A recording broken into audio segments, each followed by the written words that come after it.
Ngifuna sibheke ezwini lenkosi ngitshelo ke ndathi ngizotyhila nje into zimbalwa so that sikhalo sibone basenza kanjani. Incwadi kaMateyu chapter 17 masifunde pha u6 siphele pha ku9 6 to 9 isihloko ndaba kwenziwa kumila kumbi kukaYesu. Ifundeka ngoluhlobo kwemphulaphula. Bathi abafundi bakukuva oko bawa ngobuso babo boyika kakhulu. Xa kufika uYesu abachukumisa wathi, vukani ningoyiki. Bathe bakuphakamisa amehlo abo ababona mntu yanguYesu yedwa. Bakubona ukuba bayehla entabeni apho wawisela umthetho Yesu esithi, "Iseningawuxelele bani umbono lo ade avuke kwalabafileyo unyana womntu? Izwi lakho linguwe, izwi lakho lingamadoda siqondisayo endleleni. Sihluthise ngalo namhlanje, thetha ngalo Nkosi, ukuze imiphefumulo yethu ihluthe. In the mighty name of Jesus Christ, amen."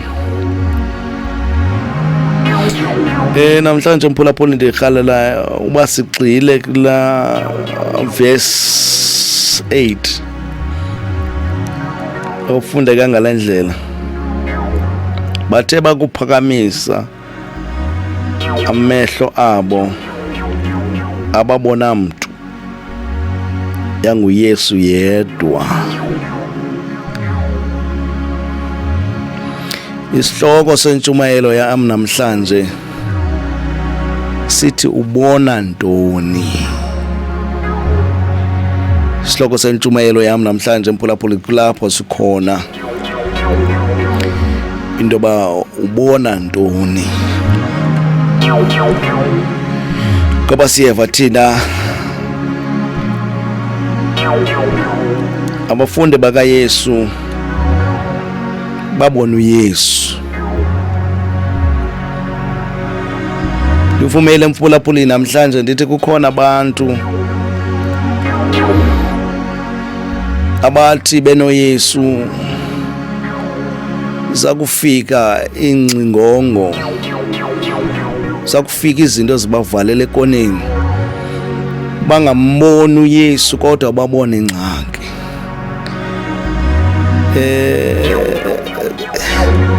Kusokuba nzima emehlweni abo, empilweni zabo, emehlweni abo, amehlo abo agcwale inkwethu. Balibala into ba uThixo ukhe walunga ezimpilweni zabo. Namhlanje ndifuna ukukhumbuza ngobuhle nangobubele bukaThixo. Ngoba lento ndiyithethayo mphulaphula ndiyayikhumbula xa uYobhi wayiluze zonke izinto zakhe, kodwa noba kwakunjalo mphulaphula amehlo akhe ayejonge kuThixo. Kude kuthi ndeze emhlabeni ndize kwaye nje ukuphinda ekhaya ndize. Kodwa mphulaphula sifumana unkosikazi wakhe ethi xa ithetha naye emveni koba embona into yoba zonke izinto ebezintle benazo ziphelile. Le ndoda endinayo i-useless. The only thing esendiyibona kuyo, ndibona amathumba, ubomi ebesinabo, imoto ebesinazo, izindlu ebesinazo ziphelile, ama-esile ebesinawo aphelile, kodwa ndishiyeke nendoda egulayo. Ngoba mphulaphula siphila kwilizwe labantu abasithanda xa sinezinto. zakuphela izinto ebesinazo sibone besiflathela. Kodwa ithi le ndoda xa ithetha Mphulaphuli we-USR ithi bekumele silindele okuhle nakuThixo, ngoba unkosikazi wakhe uthi okungcono uvele uthuke lo Thixo uvele ufe qha kuphela.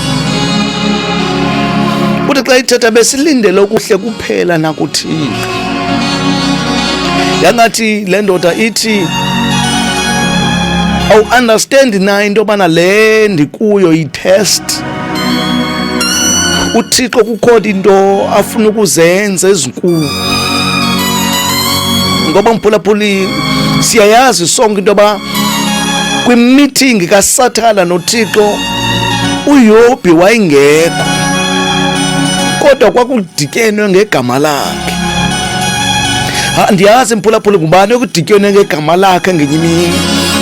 Wathi uThixo uzuyenze yonke into Sathana, kodwa uzungawuthatha umphefumulo wakho. Sathana Mphulaphuli wamamela ilizwi likaThixo, wafika uYobhi wamthathela zonke izinto awayenazo. Abahlobo abebenaye Mphulaphuli bamshiya, abantu Mphulaphuli ebebekade behleka naye bamshiya, washiyeka yedwa elithuthwini. Kodwa amehlo akhe akajonga mntwini, wajonga kuThixo. Mphulaphuli we-USR andiyazi into yobana sakufika ingcingongo ujonga phi, kodwa sifumana abafundi bakaYesu bembona uYesu Mphulaphuli emveni komangaliso awenzekayo. Mphulaphuli we-USR ekhaya ndiyazi into yoba usakufika inyembezi ngubani ojonga kuye, kodwa ndikhe ndabona abanye abantu bethatha intonga bayovumisa. Mphulaphuli we-USR ndikhe ndababona abanye bekhangela siyazi Mphulaphuli we-USR kodwa namhlanje zomisa uYesu othi ndimi indlela, ndimi inyaniso, ndimi ubomi. Ubona ntoni? Ubona ntoni Mphulaphuli? Ubona ntoni zakufika ingcingongo usawuphela umsebenzi? Ubona ntoni Mphulaphuli we-USR usawushiywa ngabantu abathandayo? Ubona ntoni? Namhlanje uThixo undithuma into yobana ndikubuze into yobana ubona ntoni Mphulaphuli wekhaya, ngoba Mphulaphuli kukhona ilifu ohamba nayo, kukhona amangqina ohamba nawo, kukhona umkhosi ohamba nawo, kodwa uboni ngelizwi lenyama. That is why sithi xa sithetha ngenye imini sithi asoyiki ngokoyikiswa, asoyiki into ngoba uThixo wethu uhamba nathi. Mphulaphuli we-USR sisho singathembanga thina, kodwa sithemba uThixo sihamba naye. Sithemba uThixo sihamba naye, ongena nathi emililweni, ongena nathi emihadini. Mphulaphuli we-USR ongena nathi imoto ziqenqgeleke zaphela. Mphulaphuli we-USR uThixo ongena nathi ibhuleti ziphuma phezu kwenhloko zethu. uThixo Mphulaphuli osihlangulayo, ipoison zikhona. Ubona ntoni namhlanje? Ubona ntoni? Ubona ntoni Mphulaphuli we-USR? Ngoba kukhona abantu abathi mfundisi uMabandla ayikho enye into endiyibonayo ngaphandle koba ndithathe intambo, ngaphandle koba ndithathe ipoison, ngaphandle koba ndithathe isibhamu ndizibulale. Zothi namhlanje ngokukhumbula intoba uThixo ukhe walunga empilweni yakho. uThixo ukhe walunga mani empilweni yakho. uThixo ukhe walunga Mphulaphuli, abantu behleka. uThixo ukhe walunga ungenamsebenzi, ungazi into yobana Mphulaphuli uzophangela ngantoni. Abanye abanayo imali yokubheka emsebenzini, uThixo provide. Mphulaphuli we-USR abanye abazi into yobana abantwana babo bazobondla ngantoni, kodwa uThixo provide. Ubona ntoni namhlanje? Ubona ntoni namhlanje? mphulaphula weSRFM, ntoni le oyibonayo ubomi bakho kubona into yoba I'm taking one step phambili, kodwa uma ndibuye emva I'm taking 3 steps. Kodwa ndizothi namhlanje noba iimeko zakho zinjalo, ubona ntoni? Bathe bakuphakamisa amehlo abo ababona mntu yanguYesu yedwa, ngoba mphulaphula uYesu uyavela, abanye abantu sebekuhlile. uYesu mphulaphula uyavela, abantu ohleka nabo sebekulahlele kude. Mphulaphula weSRFM kuba sike sambona ngenye imini mphulaphula weSRFM uEliya eyohlaselwa mphulaphula ekhaya ngoba wayengumprofeti kaThixo.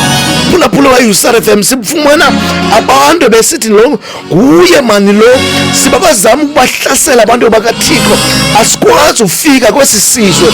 The only thing amasiyenze masibulale nomprofeti.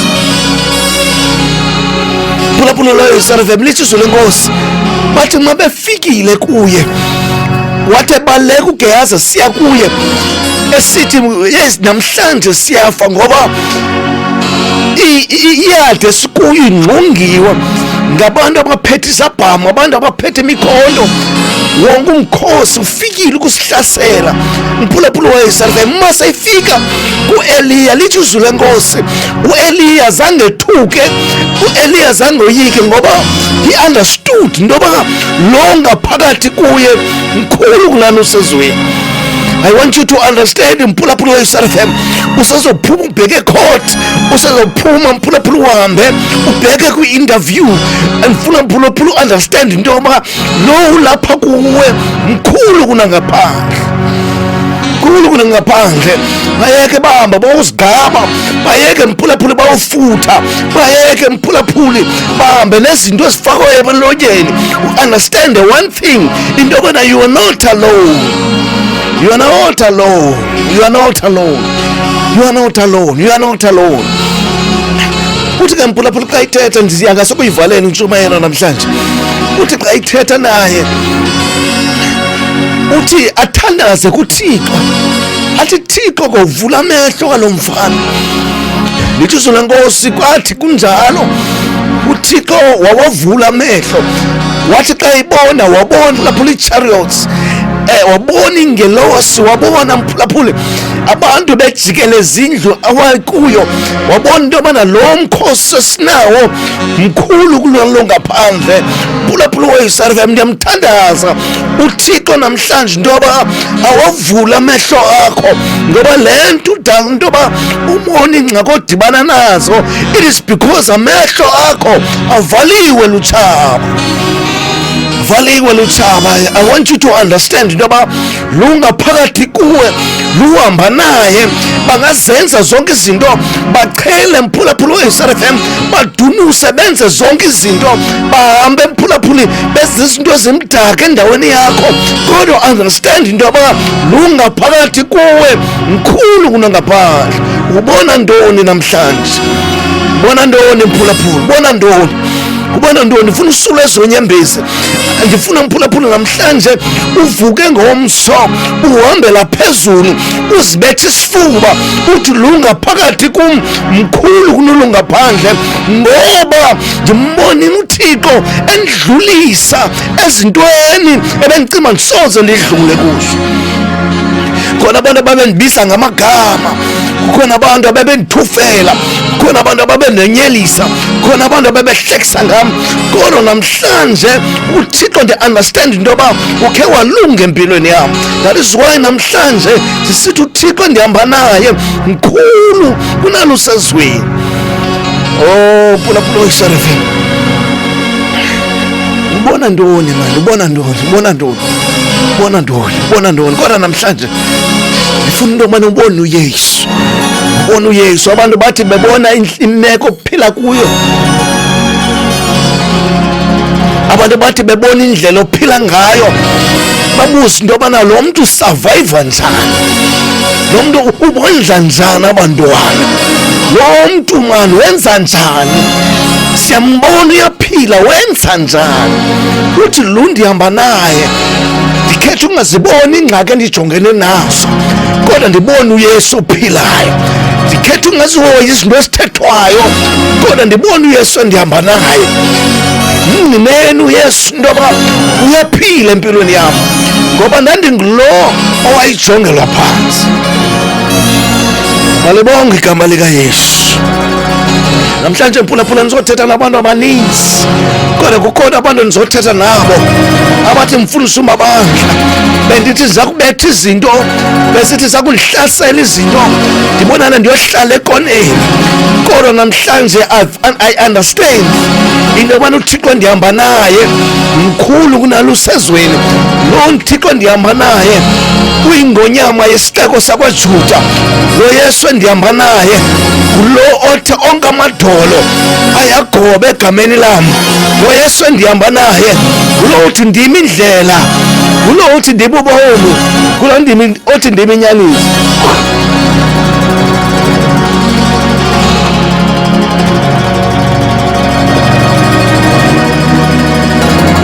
Oh Jesus, oh Jesus, oh Jesus.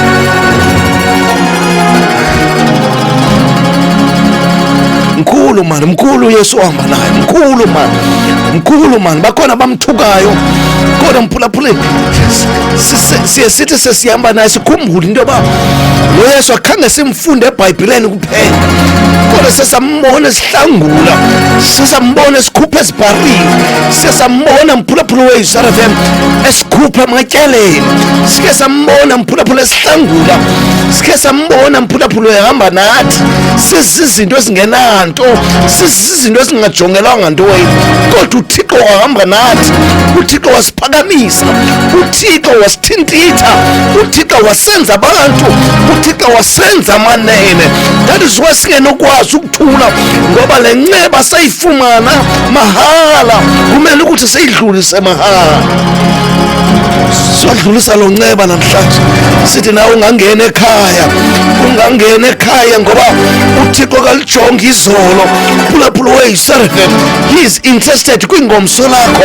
Phulaphula wasekhaya, understand one thing, into yobana uYesu nguye mphulaphuli okwazi ukuphorisha, nguye mphulaphuli okwazi ukusula inyembezi, nguye mphulaphuli okwazi ukwenza umuntu omtsha.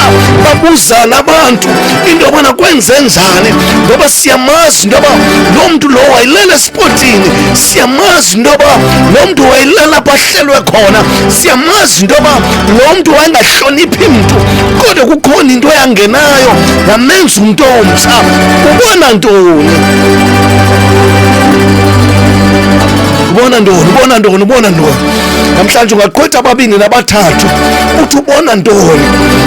Ewe ndi-understand uye wafeyila izolo, kodwa namhlanje uYesu uyakubuza into yoba ubona ntoni? Ezintweni zonke odibana nazo ubona ntoni?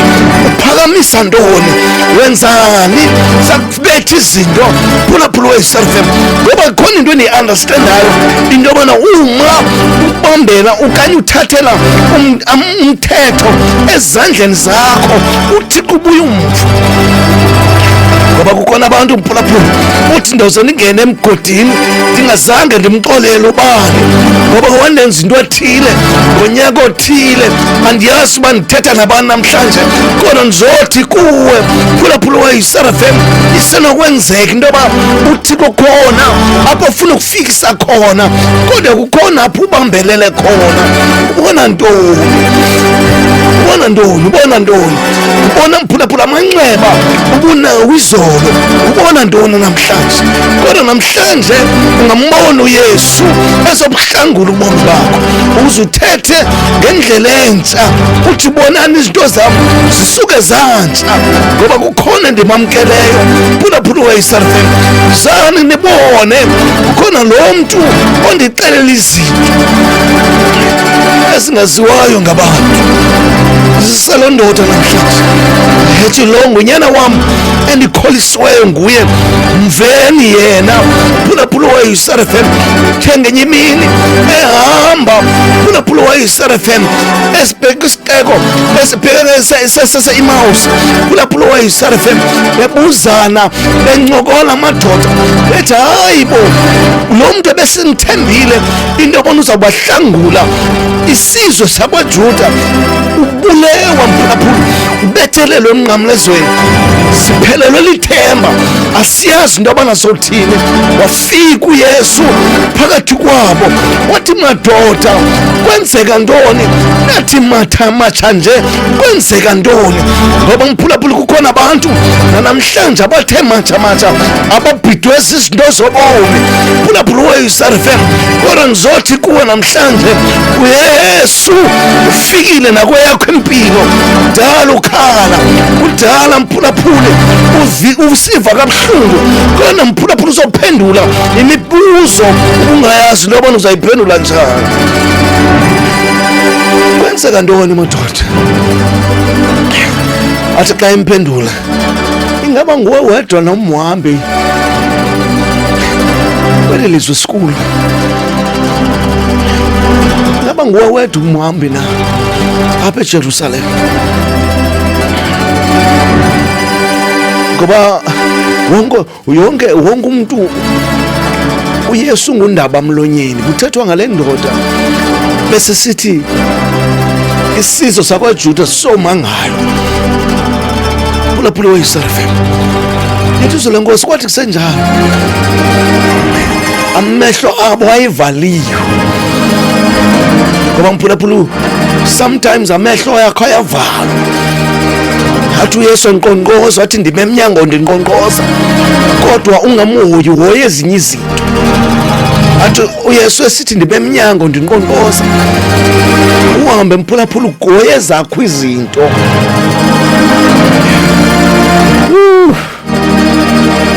ndiyazi namhlanje inkosi ndithethisa kubani ndiyazi inkosi namhlanje ithi mandithethe kubani kodwa abantu endithetha kubo namhlanje bayandiva mphulaphula weYisar FM lithuzo lenkosi sathi sakuqhekezwe sonke mphulaphula weYisar FM ngoba ndilapha nje zokuqhekeza isonka mphulaphula athi xa ithetha ngaso athi ndisisonka sobomi ndingamanzi okuphila othe wasela kum akasoza abuya enxanwe othe watya inyama yam akanozaphinda lambe mphulaphula weYisar FM abhideka amaJuda into yobana lo mntu uthetha ntoni into yobana uthi masitye inyama yakhe athi masisele igazi lakhe babengazi mphulaphula into yobana yena umzimba wakhe waqhekezwa mphulaphula weYisar FM ukuze bonke abakholwayo kuye bangatshabalali kodwa babe nobomi obungunaphakade ngoba mphulaphula